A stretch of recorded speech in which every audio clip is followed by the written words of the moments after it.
Sunday, 25 July 2021. I'm Charlie Garrett, and this is the CG Report. Clouds are the problem. Yes, that and a lot of other things to go over on today's report.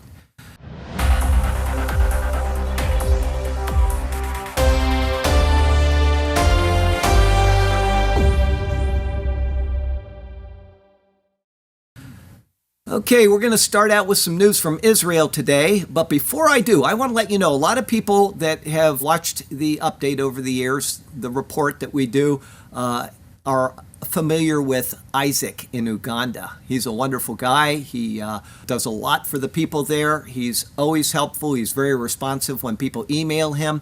Not too long ago, he had an accident. I may have mentioned this during the report a couple weeks ago. He had an accident and he burned himself very badly. He was in the hospital and he's out of the hospital.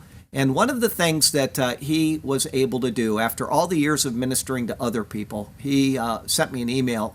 He was as excited as a little child. He said, I finally bought a little piece of land. And I said, are you talking about, you mean for a home? And he said, yes. So someday he wants to build a house on this land. And so if you want to help him, unless you tell him this is for you, Isaac, he's going to take care of the people. That's what he does. He just expends his life for the people around him. He's built houses for people. He's built schools for people, and he has no home of his own.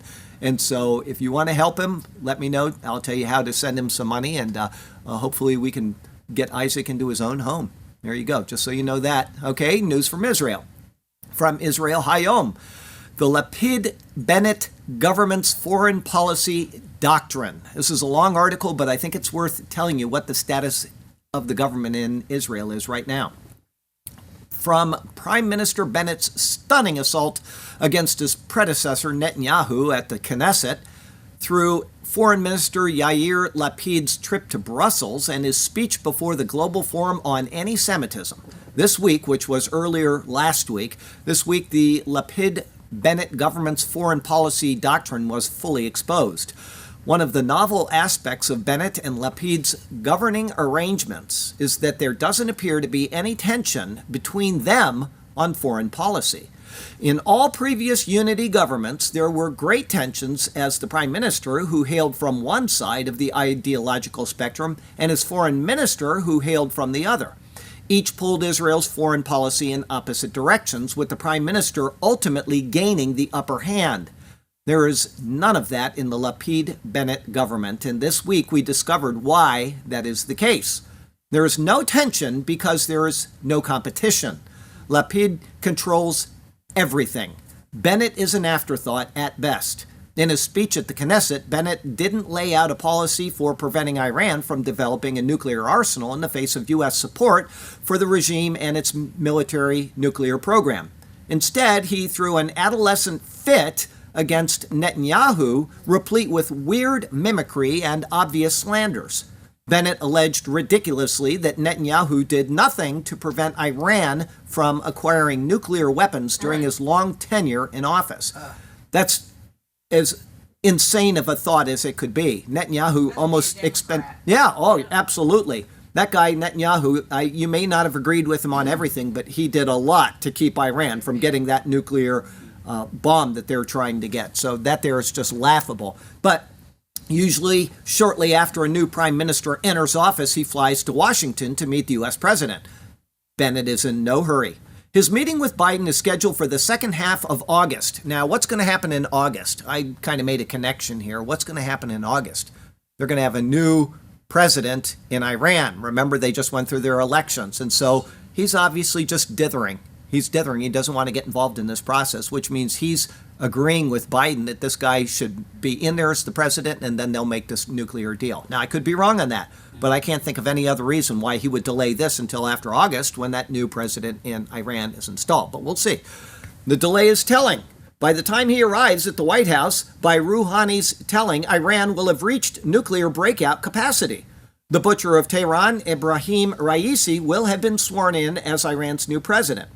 As the sanctions removal made clear, with or without a nuclear deal by mid-August, the Biden admin will have massively enriched Iran by lifting certain limitations on trade and unfreezing accounts. I've mentioned all of those things. In other words, by the time Bennett is scheduled to shake Biden's hand, it will likely be too late to change the course of events on Iran. It was Lapid, not Bennett, who rushed to meet with his U.S. counterpart, Secretary of State Blinken, almost immediately after taking office. In their meeting in Rome, Lapid set out the government's policy on Iran. He gave Blinken his pledge of zero surprises. That is, Lapid promised that Israel would not take action against Iran that wasn't first coordinated with or approved by the pro-Iran Biden administration. That is national suicide. I'm telling you, that's what that is. Having divested Israel from its power to independently act against Iran, Lapid turned his attention to Europe. He participated in the monthly meeting of EU foreign ministers. In his address to his European counterparts, Lapid laid out his credo for strengthening EU-Israel ties. In addition to sharing common values like human rights and LGBT rights, Lapid said, "I want to base our relations on something more that usually isn't discussed in international diplomacy. Optimism. Optimism is a political force," Lapid exulted. I want exactly what she said. He's acting like a Democrat over there. I mean, the entire thing is insane. I want for us to work together on this, on the chance of a better future. Every year, the EU spends millions of dollars financing the operations of NGOs that wage political warfare against Israel, often in cooperation with terrorist organizations. These EU-financed and directed NGOs wage boycott campaigns targeting Israel, companies, nationals, Jewish supporters abroad, and companies that do business with Israel. They demonize the IDF and its soldiers. They sabotage government and military operations through lawfare in Israeli courts and international bodies. They seek to undermine Israel's social cohesion by radicalizing Israeli Arabs and other minority groups. Some of the EU finance groups are controlled by the PFLP terror group. In his remarks, Lapid ignored all of this and tried to reduce this open hostility and aggression to a difference of opinion based on ignorance. Now, if he thinks he's going to get the EU to come to Israel's side and start agreeing with everything Israel does because he's waffling with them, he does not understand the world in which we live. And this is the difference between our previous administration and the one we have now. Everything is appeasement now. Everything is appeasement, and it will never work. The other side will always take advantage of it and always take you to the cleaners, and that's what's going to happen. Jerusalem Post. Exclusive. IDF sees sharp increase in Muslim draft. Now, when they say draft, it doesn't mean the same thing as here. Here in the U.S., when we have a draft, that means you go whether you want to or not. There in Israel, people volunteer for the military. So it means that Muslims are volunteering for the military. And now, the reason why I included this is because we've been told that again and again over the past 2 months that Israel is an apartheid state and that nobody wants to deal with Israel within Israel except the Israelis, meaning the Jews, and nobody else. So here you go. Even in the wake of Operation Guardian of the Walls and the violent rioting in mixed cities and other towns, the IDF presented encouraging statistics that show a sharp rise in the number of Muslims drafting to the IDF. Some 606 Muslim Arabs drafted to the IDF in 2020, compared to 489 in 2019 and 436 in 2018. They know that they're going to get good pay. They're not going to be treated badly. They end up loving Israel. They do videos of how proud they are to serve in the military. I've seen countless number of videos where these have come out, and you won't hear this outside of Israel, so I'm telling you this. More than half of those who have been drafted went to combat roles. The number of those drafted to the Bedouin Reconnaissance Unit has almost doubled in 2 years, from 84 in 2018 to 171 in 2020. In 2017, only 45 people were drafted to the unit. In light of the increase, the IDF now opens 2 platoons for basic training for each draft.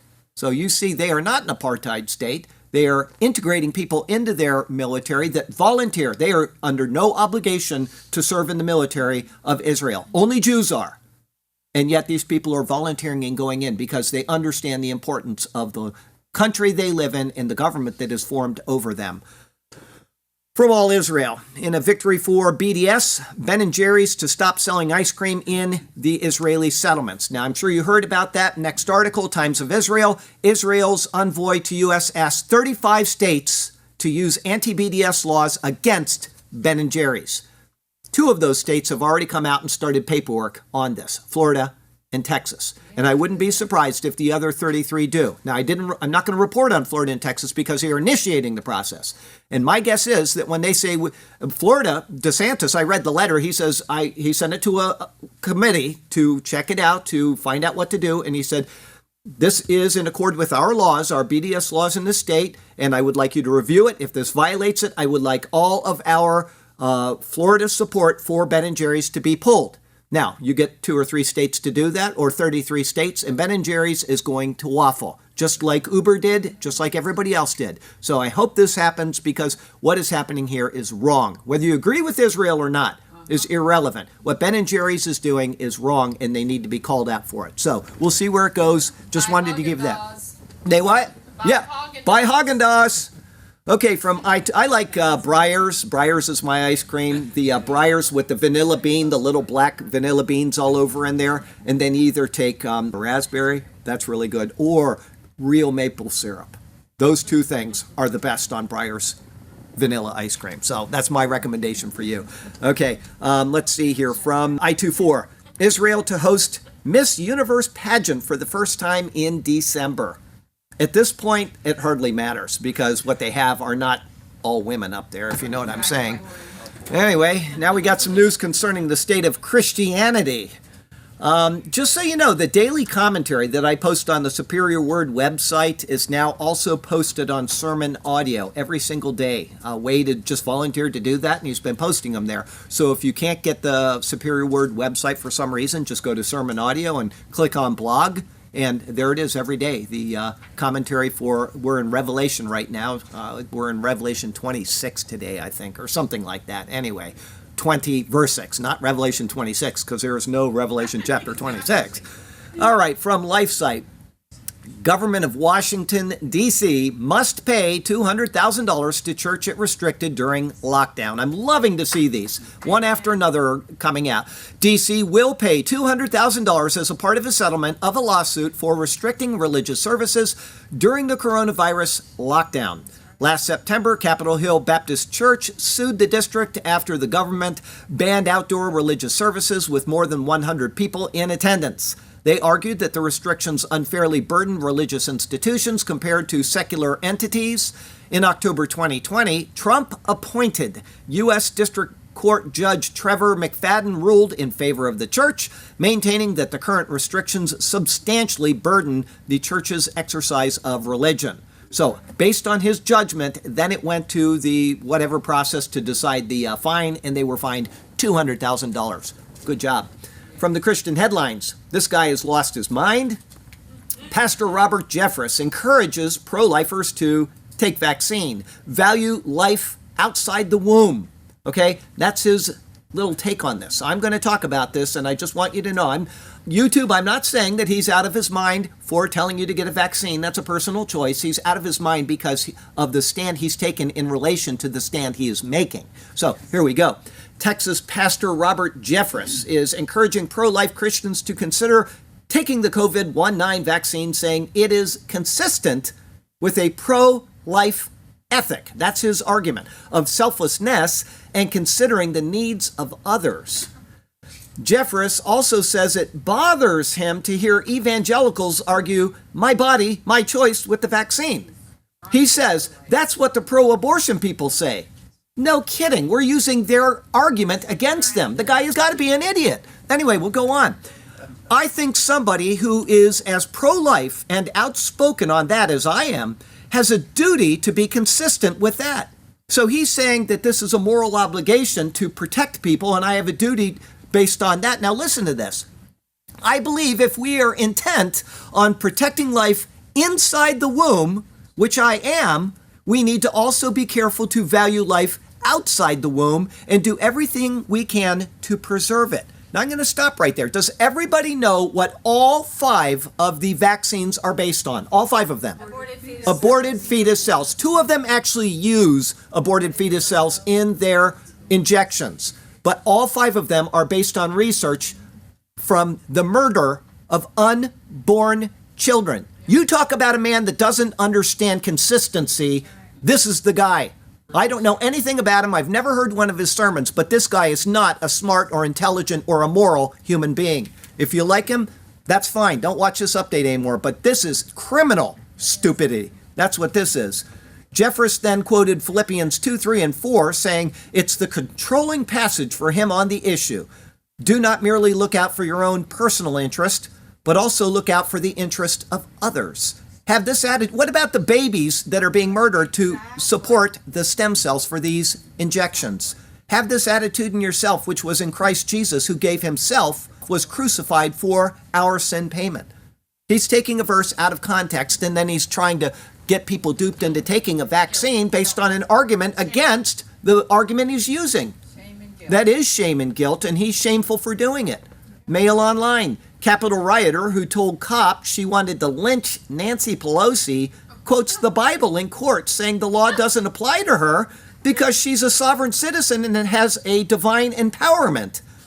That's the exact opposite. That's a person that does not know Scripture and that should probably be committed. All right, some news from the Mideast and Africa today. From the Al-Jamainer. Iran's Zarif claims to Parliament that the U.S. is preparing to lift nearly all sanctions in nuclear talks. I think he's probably right. He's probably been talking to them in the back, and that is coming. That's my guess. From Breitbart, Austria becomes first European country to ban Islamist Muslim Brotherhood. Good job, Austria. The law bans the Egyptian-founded Muslim Brotherhood by adding it to a list of organizations linked to religiously motivated crime. It sets a punishment of a month in prison and a 4,000 euro fine for those who propagate the group's literature or disseminate its slogans. The law also allows the government to place electronic tags on convicted terrorists for monitoring. Good. The ban comes as a part of an anti-terrorist package the Austrian parliament passed and which was created in response to the Vienna terror attack on November 2nd, where an Islamic radical murderer murdered 4 people and injured 23 others. So there you go with that. Muslim Brotherhood is now banned in Austria. Mail Online. EU's top court says employers can ban religious clothing after 2 German women who wore Islamic headscarves launched a legal battle. EU's top court has ruled employers may forbid the wearing of visible symbols. Courts in member states should weigh up whether ban is genuine need. They must also consider the rights and interests of the employee, but at least they can do that now. They can ban these things. Zero Hedge. White House transfers its first Gitmo detainee to Morocco in effort to shut down the facility. The Biden White House announced its first transfer of a detainee from Gitmo as part of a previously reported plan to quietly pursue a permanent closure of the high-security military prison, which since 9/11 has controversially housed terror masterminds as well as suspects rounded up in the wake of the 2001 invasion of Afghanistan. The Hill identified 56-year-old Abdul Latif Nasser as the detainee who has been repatriated to Morocco after the 2016 Periodic Review Board deemed that his detention no longer remained necessary to protect against a continuing significant threat to the national security of the United States. Despite this 2016 judgment, no action was taken to move Nasser out of Gitmo either during Obama's final year in office or Trump's 4 years. The number of detainees at Gitmo is now at 39. Military documents allege that Nasser had traveled to Afghanistan for jihad and engaged in combat actions against U.S. troops. Trump had previously accused the Obama admin of returning terrorists to the battlefield for efforts to send inmates back to their countries of origin. Presumably, other repatriations to foreign countries are currently being negotiated. These people will be right back fighting our people again in the near future. Mark my words on this.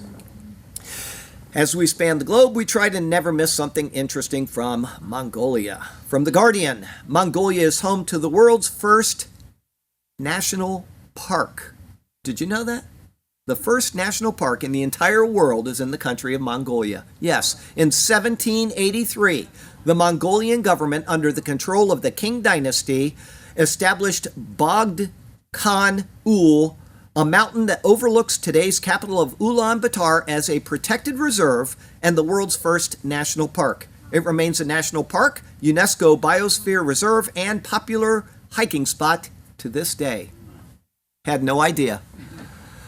The book of Daniel prophesied that technology would increase in the end times. What's up in that regard? From Next Gen News. This does not sound like a good idea. I don't recommend anybody in this church do this, okay? Injectable swarms of brain-reading nanosensors are now a reality. A team of scientists has developed a new kind of biosensor that can be injected straight into the bloodstream and will then travel to your brain, where they will monitor your neural activity, even potentially your thoughts. The cell-sized nanosensors can cross the blood-brain barrier to the brain, where they convert neural activity into electrical signals, allowing them to be read and interpreted by machinery. The tech could help grant extra mobility to people with disabilities, in addition to helping scientists understand human thought better than before. However, they haven't yet been tested on humans or even animals. NeuroSwarm 3 can convert the signals that accompany thoughts to remotely measurable signals for high-precision brain-machine interfacing. It will enable people suffering from physical disabilities to effectively interact with the external world and control wearable exoskeleton technology to overcome limitations of the body. It could also pick up early signatures of neural diseases. It's also a notably different approach to the problem of brain-computer interfaces from most high-profile attempts, including Elon Musk's Neuralink, which are working on implant-based solutions instead of nanosensor swarms. During tests, the team found that their nanosensor swarm is sensitive enough to pick up on the activity of individual brain cells. Single neuron readings aren't new, but the ability to detect them with free-floating sensors, and especially the ability to wirelessly broadcast them through a patient's thick skull, is an impressive technological development. If further tests continue to pan out, those capabilities could make real-time neuroscientific research simpler and neurological medicine more sophisticated. Now, if it's there for somebody that's, an invalid that can't move and that needs to move, I could see him saying, yes, I want you to try this on me. Other than that, I would never recommend something like that. Who knows what they're going to get in and turn you into. What was that movie where the guy, the senator's son was the Manchurian Candidate? Thank you, Charlie. You got such a good brain. That's what this could be, the Manchurian Candidate. All right, Mail Online. Japan smashes the record for data transmission speed, achieving 319 terabits per second along an 1,864-mile-long optic cable, fast enough to transfer 10,000 HD movies in 1 second. Yes, talk about download and upload speeds. Researchers split a fiber optic cable into 4 individual cores to boost speed. They then sent data with a laser and split it into 552 unique channels of light. These are split between the cores and sent out along the cable at great speed. It is fast enough to transfer 10,000 high-definition movies in about 1 second. It's a dangerous world, including the inevitable plagues the book of Revelation prophesies of. Let's see how that's developing. From Breitbart. Okay, now I have a question for you. When I get to the end of this article, I want you to try to develop your own question. I'll say mine, and you can just say it to yourself. But I have a question concerning this. Sibelius. This is from Breitbart. Sibelius. Everybody remember Kathleen, whatever her name is, Sibelius? She was Obama's health something or another, whatever. Okay, Sibelius. Unvaccinated Americans should not be allowed to work or have access to children. Sibelius said, we're in a situation where we have a widely effective vaccine. That's her words, okay?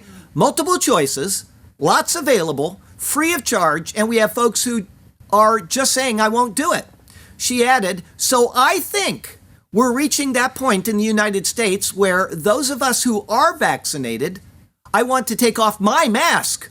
I want to be able to live my life with vaccination. And right now, I'm being impinged on by people who say, I don't want to get vaccinated. It's fine. I want them to maybe have a limitation on where they can go and who they can possibly infect. Now, here's my question. If you have a wildly effective vaccine, then what does it matter if I don't get it? What does it matter? And I have asked this before, and I'm going to continue to ask this every single week until somebody gives me an answer. Why do we need to vaccinate people that don't want to be vaccinated if the vaccines are effective? That's what I want somebody, anybody, YouTube, anybody, just tell me why. That's all I want to know. If they're wildly effective, then why do people that don't want to take it, and maybe I've taken 20 of them, I'm not making a statement on taking it or not taking it, okay, YouTube? I'm just asking the question, why force somebody to do something? My friend was emailing me from Australia this morning, and I've said this before, and I'll say it again. He reminded me of it this morning.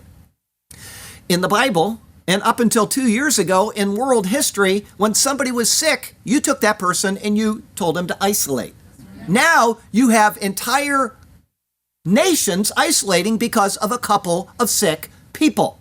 Nothing makes any sense anymore. Nothing. But if these vaccines are effective, then I want to know why people have to take them. That's what I want to know. Somebody just send me an email and explain it to stupid Charlie, okay? Because I don't know. My question is different. Yes. When will Democrats realize we're not as stupid as they I'm not going to repeat that one. I'm not going to repeat that one. From NTD, Biden claims fully vaccinated people cannot get COVID-19. He said this a day ago. Okay, vaccinated people cannot get COVID-19, then what is Sebelius worried about? And why do people that don't want to get this vaccine have to get the vaccine? That's all I want is an answer to that question. From the Epic Times, LA County issues mandate requiring masks indoors regardless of vaccination status. From the Epic Times again, LA County Sheriff says he will not enforce new indoor mask mandate. He's had enough. I'm not going to do it. Zero Hedge, roughly 30% of illegal immigrants in ICE custody have refused a COVID vaccine. Now, they get an exemption, but the American populace is being told they're criminals for not getting one. I want to know why this is the case. Breitbart, Gretchen Whitmer, coronavirus vaccination raffle gimmick falls 95% short of goal. She said, we're going to have a raffle. If you get your vaccines, 95% fail. Telegraph, British ministers decide against mass vaccination for teens. Saving kids' life one vax at a time. Breitbart, NFL recommends teams use color-coded wristbands to identify vaccinated players and employees. So what are you going to do? I can't tackle him. He doesn't have the band. I mean, what do you do? What if I knock the window? They'll have those little flags, those stupid little flags when you were in elementary school and you pull the flag and, okay, you're down. That's what they're going to have to do. Oh, yeah, flags. From the Gateway Pundit. UK study. People who have been vaccinated make up 47% of new COVID cases. So Biden lied. He lied. He openly lied. Zero Hedge. This is worrying me quite a bit. mRNA vaccine inventor shares viral thread showing COVID surge in most vaxxed countries. This is the mRNA vaccine inventor. He says that we are showing COVID surge in the most vaxxed countries. Now, you explain that to me. I'm just reading the article. I'm not saying it's true. I'm just simply saying this is what this guy reported. He developed the thing, and he's saying that this is the case. Dr. Robert Malone, a pioneer in the field of mRNA vaccines, shared a Twitter thread which lays out a disturbing trend. Now, if this wasn't true, Twitter would have taken it down. That's all there is to it. So it's got to be true, okay? Twitter thread which lays out a disturbing trend. The most vaccinated countries in the world are experiencing a surge in COVID-19 cases, while the least vaccinated countries are not. From BBC, HMS Queen Elizabeth, COVID outbreak on Navy flagship, the flagship of the UK Navy. Now listen to this. The BBC has been told there have been around 100 cases on the aircraft carrier, which is partway through a world tour. Defense Secretary Wallace said all crew on the deployment had received 2 doses of a COVID-19 vaccine, and the outbreak was being managed.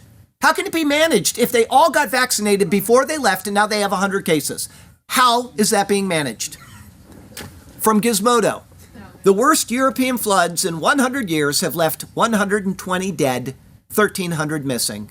Here it is. With climate change, we do expect all hydrometeorological extremes to become more extreme. Carlo can't pronounce his last name, the director of the Copernicus Climate Change Service at the European Center for Medium Range Weather Forecasts, said, "What we have seen in Germany is broadly consistent with this trend." Well, how can that be? It's the worst flood in 100 years, which means 100 years ago they had a flood that bad.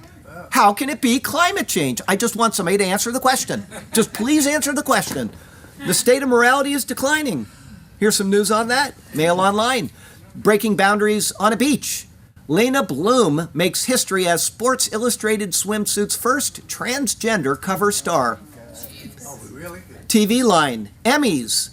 Pose's MJ Rodriguez makes history. Becomes first trans woman nominated in lead acting category.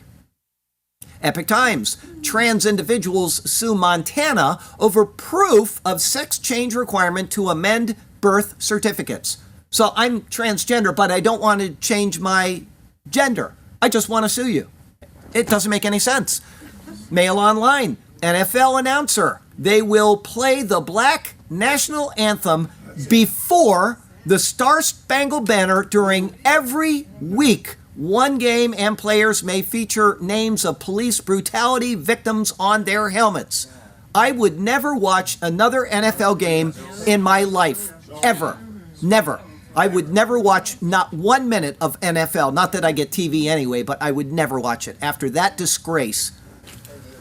Some other news from around the world, and please be sure to check out the Superior Word sermons. You'll get a lot more information than you will out of a weekly prophecy update. Okay, before I give you my first article from the other section, I'd like to recommend that you read the book Color, Communism, and Common Sense by, or you can go on YouTube. Watch this video, and then I'll give you the book that it's about, okay? This is on YouTube. It's called Color, Communism, and Common Sense by G. Edward Griffin. It's a short video, maybe 9 minutes long. Color, Communism, and Common Sense, G. Edward Griffin. And he cites a book by Manning Johnson, a black man who was a communist and who realized, I think it was in the 40s, that we are being used. And he gave up on his commie stand, and he cites this man. And what this guy Manning Johnson says is exactly what is happening right now in the United States. Exactly. So go watch the video and then go read the book, which you can read online, I think. Okay, now I'm going to repeat this, and I'll probably have to delete his comments because they're not going to hear him. What Vic just said is that the book is very short. You can get it. It's only about 100 pages long, and the publisher has a detail of critical race theory as an addendum to the back of Manning Johnson's book. So there you go if you want to read that. I do recommend it. At least watch the video. It'll only take a couple minutes of your time. Okay, Zero Hedge. Capitol rioter sentenced to 8 months. Not accused of assaulting anyone or damaging any property. Paul Allard Hodgkins was not charged with property destruction or assault, yet contributed to the collective threat to democracy. So all he had to do was walk onto the Capitol premises, and now the thought police have taken over. He intended to do something even though he didn't do anything. This is what's going to happen to all 500 of these people that are up there right now. Okay? According to prosecutors who sought 18 months. Meanwhile, hundreds of Antifa and BLM rioters, looters, and vandals have had their charges dropped across the country. Some of them destroying federal property, and they've all been dropped, all of their charges. In pronouncing the sentence, Judge Randolph Moss said that Hodgkins had played a role, if not as significant as others, in one of the worst episodes in American history. That was not, by any stretch of the imagination, a protest, Moss says. It was an assault on democracy. He added, it left a stain that will remain on us, on the country, for years to come. The sentencing could set the bar for punishments of hundreds of other defendants as they decide whether to accept plea deals or go to trial. Hodgkins and others are accused of serious crimes, but were not indicted, as some others were for roles in larger conspiracies. What does he do? Sedke asked the court. He walks towards it. He doesn't walk away, adding that Hodgkins was among a mob that forced lawmakers and staffers to seek shelter throughout the building. Now, don't panic. I'm going to read something in a minute. and may bear emotional scars for many years, if not forever. These politicians are a bunch of sissies up there, and they're claiming they've got PTSD. Send them over to Afghanistan and let them handle things over there for a month. Hodgkin's defense attorney slammed the use of the phrase domestic terrorism by government prosecutors, saying in court that the term is offensive and gaslighting the country, and it needs to stop. It was a protest that became a riot, period, full stop. Okay, so you heard that. They're blaming this guy on giving the people PTSD, chasing them out of the Capitol building. Next article, Gateway Pundit. It was all a lie. Congress was evacuated on January 6th due to a pipe bomb threat, not because of Trump supporters walking halls.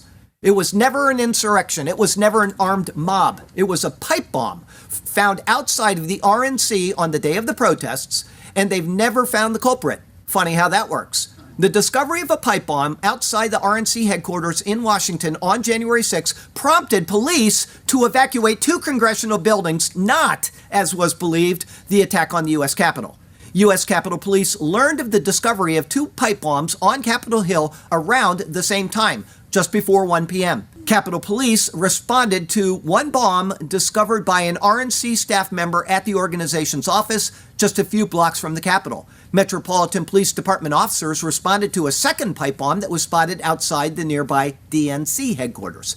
Each department sent officers to respond, hurting the Capitol Police's ability to secure the Capitol since MPD was called to the Capitol minutes after the bombs were discovered.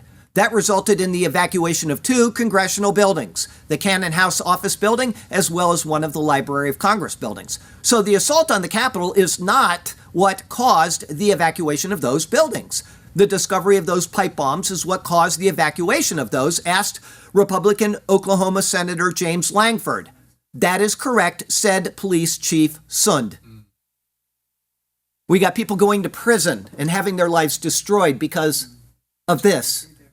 From YouTube, MSNBC, GOP is greater national security threat than Al-Qaeda and ISIS. Somebody ought to just sue those people out of existence for saying things like that.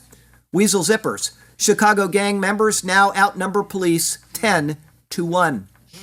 Breitbart, Mayor Lori Lightfoot's Chicago to dispatch mental health experts on 911 calls instead of cops. Yeah, mental health professionals paired with paramedics will replace cops on some Chicago 911 calls in a first for Mayor Lori Lightfoot's troubled city. The Chicago Times reports in one future pilot program, a paramedic will be dispatched alongside a mental health clinician for behavioral health calls. In another, a paramedic will work with a recovery specialist on calls involving substance abuse. The response restructure comes as Chicago Police Pension Board figures reveal more cops have left the force so far in 2021 than they did in the whole of 2018. In total, 363 officers retired between January and June compared to 339 in 2018 as crime continues to soar across the city. My guess is, before I go on, my guess is that paramedics will start leaving the field in Chicago because they are now their lives are going to be put on the line. The number of homicides and shootings in Chicago spiked dramatically in 2020, ending with more bloodshed than in all but 1 year in more than 2 decades. After 3 years of falling homicide totals, 2020 ended with 769 homicides, 274 more than the previous year, and the most since the 784 homicides in 2016. Last year ended with 4,033 shooting victims, compared with 2,598 the year before. Mental health clinicians feel the new arrangements can offset those frontline losses and casualties as they will be on hand at the 911 center to monitor situations. Zero Hedge. Ontario's grade 9 will be taught that mathematics has been used to normalize racism. Yes, this is Ontario. In Ontario, students in grade 9 are now being taught about the subjective nature of math, including the historical use of math to normalize racism. Education Minister Leckie, I guess, or Leachy, I don't know which it is, L-E-C-C-E, anyway, announced that changes in Ontario's curriculum are inclusive of a subjective and decolonial approach to mathematics. The Ontario Ministry's website says an equitable mathematics curriculum recognizes that mathematics can be subjective. Yes, 1 + 1 = 3. Mathematics is often positioned as an objective and pure discipline. However, the content and the context in which it is taught, the mathematicians who are celebrated, and listen, if you develop a mathematical model, you're the guy that developed it. It doesn't matter what color you are. It's insane. And the importance that is placed upon mathematics by society are subjective. Mathematics has been used to normalize racism and marginalization of non-Eurocentric mathematical knowledges. And a decolonial, anti-racist approach to mathematics education makes visible its historical roots and social constructions. As part of the curriculum, teachers are going to be required to promote cross-curricular learning and human rights to create anti-racist, anti-discriminatory learning environments in mathematics. So they're doing away with division? They're doing away with division, exactly. From the Epic Times, 41% of Baltimore high school students earn below 1.0 grade point average, 41% of them. A significant number, I'd say so, of Baltimore public high school students earned below a D grade point average during the first 3 quarters of the 2020-2021 school year. Shocking. Zero Hedge. The Economist used to be an almost decent publication. The Economist publishes bizarre story bemoaning lack of diversity in the Italian squad. The soccer team. You know why? Is because the Italian football team is made of Italians. The Economist published a bizarre article bemoaning the lack of diversity in the Italian football team, with some asking if the same complaint would be made about Nigeria or Ghana. Or try that one with China, folks. Can I ask my question again? What's your question? When will the Democrats- Oh, yeah, no, I'm not. Mail Online. Clouds will amplify. Here, are clouds the problem? The subject of this report this week? Clouds will amplify global warming by reflecting less solar radiation and enhancing the greenhouse effect, and could push temperatures more than twice as high as climate targets, study warns. Clouds are the problem. We've got to get rid of all clouds now. Can you imagine even having that as a... I don't know. You tell me. Mail Online. This is a worse problem, folks. They're right! Oh, clouds are white. That explains it. Get rid of the clouds. Thank you. That's exactly why. Mail Online. Wild pigs release around 4.9 million metric tons of carbon dioxide annually across the globe, the equivalent of 1.1 million cars, a study finds. So now they're saying to get rid of all wild pigs. Just get rid of everything.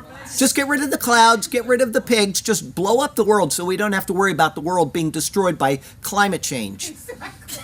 From the Epic Times, Michigan Senate repeals emergency powers law, Whitmer unable to veto. They took away her power and she cannot veto it. Breitbart, China builds Myanmar border wall to stop coronavirus spread. Wait, what? China builds Myanmar border wall? They're racists. Breitbart, Bidenflation. Cost of gas, used cars up 45%. Car rentals are up 88%. Breitbart, Bidenflation. Bacon hits highest price ever. My suggestion, eat more wild pigs. Weasel Zippers. U.S. women's soccer, this was at the beginning of the week. U.S. women's soccer team gets humiliated at the Olympics, loses 3-0 to Sweden. And my thought is a little less kneeling, a little more practice, and you might win. Got a Lesric here for you. Chicago most never gets right what to do with crimes done by night. There are shootings galore. Social workers help more than cops would. That town is a fright. Food for thought, I'm sure. Okay, who said it? The best way to keep a prisoner from escaping is to make sure he never knows he's in prison. I forget who said that. I'm going to blow it. Sergio, please don't correct my Russian. Fyodor Dostoevsky. Yes, I'm sure it's pronounced. I wouldn't even try. Every time I say something in Russian, Sergio comes back with this abuse. Okay. You done good. All right, we got a bit of irony here for you today, and we will be done. Gateway Pundit. President Trump says his suit against big tech is to protect free speech. YouTube blocks his CPAC speech. Yes. Mail Online. Snake expert who claimed he was immune to venom is killed when cobra bites him as he tries to kiss it. Yeah. Such is the world we live in. So from Sarasota, Florida to Ulaanbaatar, Mongolia, I'm Charlie Garrett, and that is your CG report for the week.